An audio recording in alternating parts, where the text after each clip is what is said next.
Can't do that. Hey, I think it's better if I coach third base. Let me tell you, college coach, how this should be done. They feel a little more comfortable with me here at third base than you. I'm like, what? I'm like, what class are you going to enroll in next year when they like where are you going? Like, where are you going to be? So I think, it's great to be able to get out there, but I get to learn so much at all these different things, but I just can't be everywhere at once. Right. So sort of like a great segue, sort of maybe final question, sort of wrap things up is what is your top couple pieces of advice for youth coaches and youth athletes as they go through this process, whether they're ultimately going to play at the collegiate level or not? We want them to be good human beings. Right. So So talk to us a little bit about whether it's on the coaching side, maybe it's letting go, maybe on the player side, it's being more aggressive. Talk to us a little bit about what your thoughts are on giving some advice and key points for both coaches and athletes moving forward. Right. I think the main thing is you want it to be fun, right? We talk about that all the time is, hey, this needs to be fun, but they also need to learn a little discipline in there about how this is going to go. So something as simple like we were talking about earlier is like, hey, at practice, everybody's wearing the same color pants. I've taught you that if you don't do that, right? So that's the little bit of discipline in there, right? Hey, I need you to wear this shirt. Hey, we're all wearing red socks tonight. And some girl says, hey, I forgot my red socks. It's white socks. Okay, I forgot to practice. I forgot to help you today. Like, those are the kind of things that are going to happen in life. So have some fun. Like, when I get out to practice, Jimmy's just talking about it. We're having fun. You don't know you're learning because we're having so much fun, right? I think that the travel ball coaches need to go to camps or clinics themselves, some of them. And if you're going to be serious about this and your girls are serious, go talk to college coaches. Go have a conversation with them. I don't want you to be a car salesman as a travel ball coach. I try to tell all the, we get to the tier 1 and the travel ball coach comes out and grabs me, Kevin, and they go, you need to look at this, and this, and this, and this, right? And these are the girls, I think you really need to get this, and this, and this, and this, and this. And it makes me feel like I've gone to the car dealership. Right? Like, when you land on the car dealership and pull into the lot and the guy comes running out of the double doors and says, oh, I have this great red car over here. Well, cool. I'm looking for a blue one. Yeah, but the red one, you got to see the red one, right? Like, I don't need the car salesman. I promise you, when I find a car that I like, I will come find the salesman, right? I will come find the travel ball coach. If I see something, I'll be like, hey, that girl's really good. Tell me a little bit about her, right? That's what we're looking for. But as far as those players, I think they need to have fun. I think they need to focus on if this is for them or not. Do they want to go? College softball is a little bit of a job when you get to school. You're going to get up at 6 a.m. and lift, and you're going to go to class, and then you're going to go to study hall, and then you're going to go back individual. So all those little things, you have to determine whether or not that's for you or not. Yeah. Yeah. And lastly, how do we tell these athletes how great D3 softball in Virginia is? How do we get this message across? Because I tell Kevin all the time, I got some girls on my high school team that'll hit a single against Potomac Falls. And next thing I know, there's a video on Twitter tagging Patty Gasso. And I'm like, probably not the right approach, right? So, right. How do we get that message across, man? Because it's not there yet. Yeah, I think that it's important for those girls to get out and watch games, right? And it's fantastic when I see a team show up at our game and see how it works and during practice, how it works during a game. I think that they have to come out and see the D3 level of competition.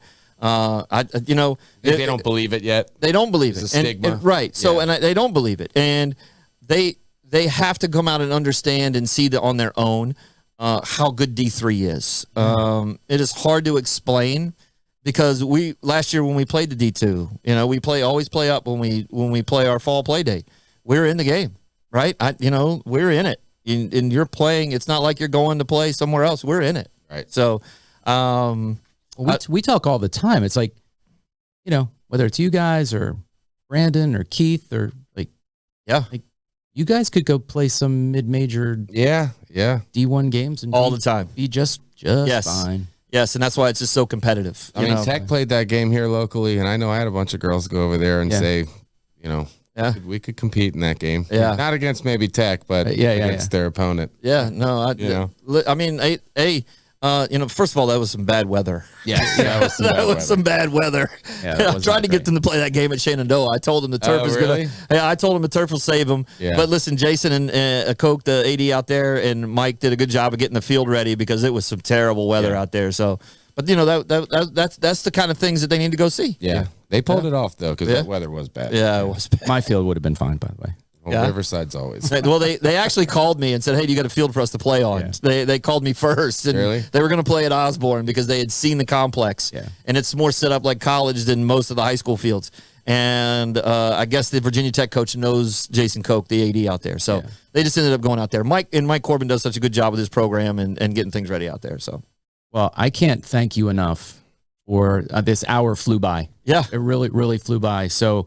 I can't thank you enough. I can't thank the Salisbury Center enough for hosting us and having us here. Scott Behind Glass, we really appreciate your efforts. So it's been a fantastic hour, and thank you so much, Coach Shafer, for your time. Yes. And I know for both of us, you always have an open invitation to come to practice. Of course. Thanks. Listen, I am out there. If you guys want me to come to your practice, hit me up. I'm coming. Hey, so for Jimmy and I and Coach Shafer and everyone here at the Salisbury Center, whatever you're doing, wherever you are, live life like a 3-1 count. All right, go out and make it a great day. Thanks a lot, everybody. Thanks. Have a great day.